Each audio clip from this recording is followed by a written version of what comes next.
Marie Gauthier, auteure, compositeur, interprète, plongée dans la chanson depuis toute petite, puisque votre père chantait dans les cabarets, on vous appelait la petite chanteuse lorsque vous montiez sur les tables.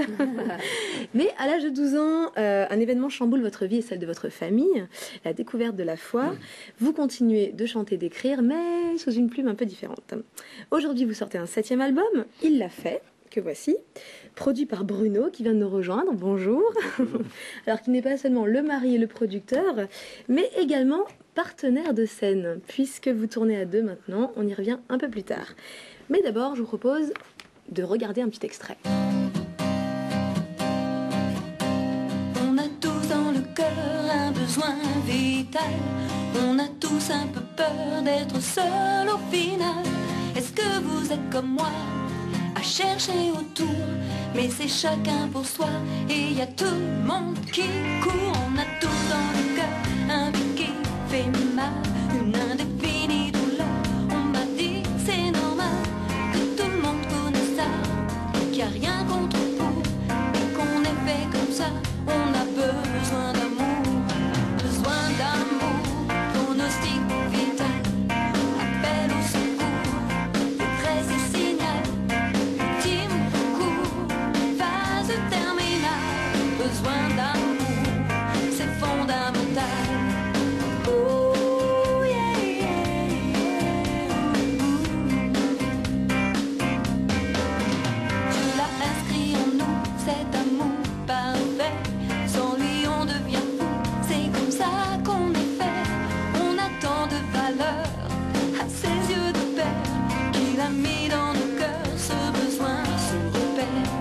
Besoin d'amour, pronostic vital, appel au secours, détresse et signal. Besoin d'amour, pronostic vital.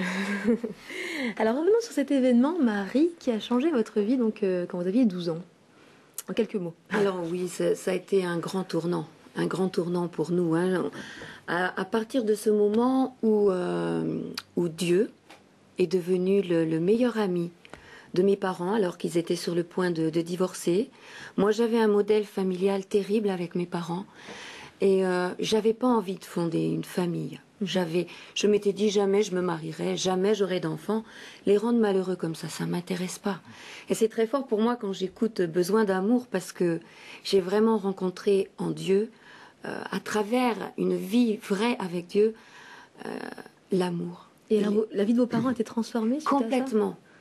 La rencontre avec Dieu a reconstruit complètement le foyer de mes parents, qui était un foyer déchiré.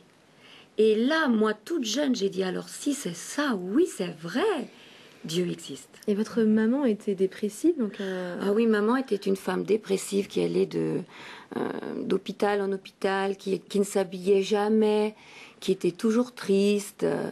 Mon papa était jamais là, ou quand il était là, il valait mieux qu'il soit pas là. Alors c'était tellement difficile chez nous. Et quand nous avons entendu parler de Dieu, quand la Bible est rentrée dans la maison, que nous l'avons ouverte et que nous avons cru que Dieu pouvait reconstruire un foyer, une vie, tout a changé chez nous. Enfin, sur la durée, hein, c'était pas ça. Une rémission de quelques temps. On est passé du noir et blanc à la couleur chez nous. Hein. Ça plaît à Francis, cette image. Ça s'entend avec Alors, le cabaret aussi. un petit saut vers vous, Bruno, pardon. Oh là là. C'est moi, Bruno. Alors vous, votre cheminement par rapport à la foi a été très très différent, puisque vous pratiquez le voyage astral. Alors qu'est-ce que c'est et pourquoi ça s'avérait dangereux surtout? Disons que je me suis initié à la méditation transcendantale parce qu'il y avait une recherche et puis de fil en aiguille avec des lectures que j'avais. J'ai commencé à faire des expériences, on va dire un peu mystiques, un peu occultes. Ouais. Et au départ, comme toutes ces expériences, c'est bien agréable parce qu'on vit quand même quelque chose de surnaturel, qui nous transcende, quoi, qui va au-delà de nous-mêmes.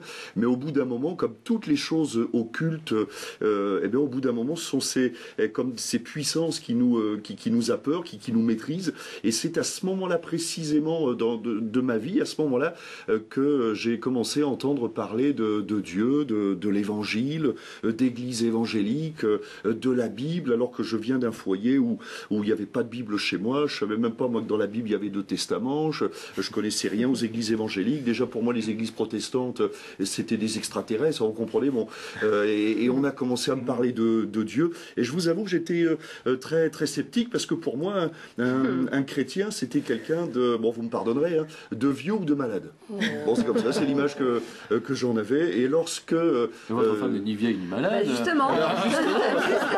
Et c'est vrai que ça tombe bien. Justement. Parce que le jour où elle est son patron, enfin mon patron, c'était son père. Voilà. Et lui a commencé à me parler de l'évangile, mais il rentrait à peu près dans le critère, on va dire, du chrétien, le profil que j'avais imaginé, quoi. Et un jour, sa fille est venue en stage dans l'entreprise, dans mon bureau. Ah, d'accord. Et elle a commencé à me parler de l'évangile. Ça a été le premier choc de ma vie de voir une chrétienne. Moins de 40. Ni vieille. Et une belle fille. Oh. Et alors, Et elle vous a ça a fait été, abandonner vos voyages Oui. Oui. C'est-à-dire que après, bon, évidemment, elle m'a parlé. Alors, en voyant une belle fille, bon, j'ai écouté avec attention. Et puis surtout, j'ai commencé à comprendre qu'il y avait quand même quelque chose derrière. Et aussi, alors le deuxième choc, ça a été quand Marie, son père, et puis différents chrétiens, quoi, hein, ont commencé à me parler d'un Dieu qui s'intéresse à moi d'une manière personnelle. J'avais bien moi conscience que Dieu existait. Ça me paraissait, allez, on va dire cohérent, logique quelque part, ça rentrait dans ma conception du monde. Mais là, quand ils ont commencé à me parler d'un Dieu qui s'intéresse à moi, d'un Dieu pour qui j'ai de la valeur, bon, j'ai commencé à être de plus en plus On sent attentionné. prédicateur, hein, il est pasteur. Hein, Ah ouais, bon, je vous rends le micro. Hein. Mais c'est passionnant. Et alors justement, vous êtes pasteur. Ouais. Et alors pendant des années, vous avez vécu chacun vos activités, vous en tant que pasteur et Marie en tant que chanteuse. Et puis d'un coup, vous avez décidé de mettre ça ensemble et de fonder l'association MB Ministère. Alors qu'est-ce que c'est? Parce que maintenant, vous partagez la scène ensemble, comme on l'a dit. Marie. Ça a été tout un processus parce que Marie la chanteuse, moi j'ai commencé à l'âge de 17 ans, mon premier album. C'est une grande aventure. Et puis 2e, 3e, jusqu'au 7e. Et à partir du 5e album, il y a vraiment eu un tournant pour nous dans le désir de vraiment travailler ensemble. Et ça paraissait impossible.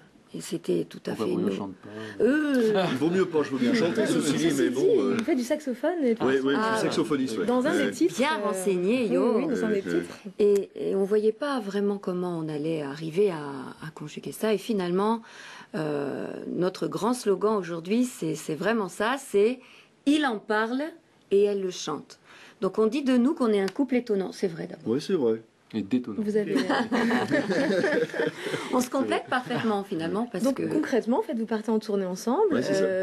une première partie musicale et après C'est vous ça, prenez le c'est micro, ça. c'est ça? Vous passez Tout le à fait, micro, tout à fait. Disons qu'on annonce le message de l'évangile sous les deux formes, quoi, chanter parce que c'est important. On sait que la musique c'est quand même un vecteur de communication puissant. Et puis j'allais dire quand les chœurs sont un petit peu préparés avec allez, je conseille à tout le monde d'écouter les chansons de Marie. C'est ma femme, elle chante bien. Et puis les mélodies. Et après, j'annonce le message de l'évangile. Alors cette fois sans chanter, simplement parlant, au travers de réflexions, d'expériences. Et puis j'ouvre la Bible parce que nous croyons que vraiment la Bible c'est la parole de Dieu et qu'il contient des paroles qui viennent du cœur de Dieu et de lire la Bible, nous le croyons peut changer un cœur. Simplement d'ouvrir, c'est un livre. Vous voulez que chez vous ça chante, ouvrez la Bible, ça sentira bon, il y aura du parfum, c'est extraordinaire et donc nous partageons ce beau message. Voilà Et le comment public je est chante, réceptif. Oui, Et le public doit être touché aussi forcément, j'imagine. oui, par oui, cette parce image-là. que c'est une musique actuelle. Ma musique, je fais tout mon maximum pour qu'elle soit vraiment actuelle. Les paroles également. Ouais. Donc ça vient du vécu. oui, les chœurs sont interpellés. Je le vois de mes yeux, je me régale. Bah super, et nous on peut se régaler donc en écoutant votre CD, Il l'a fait.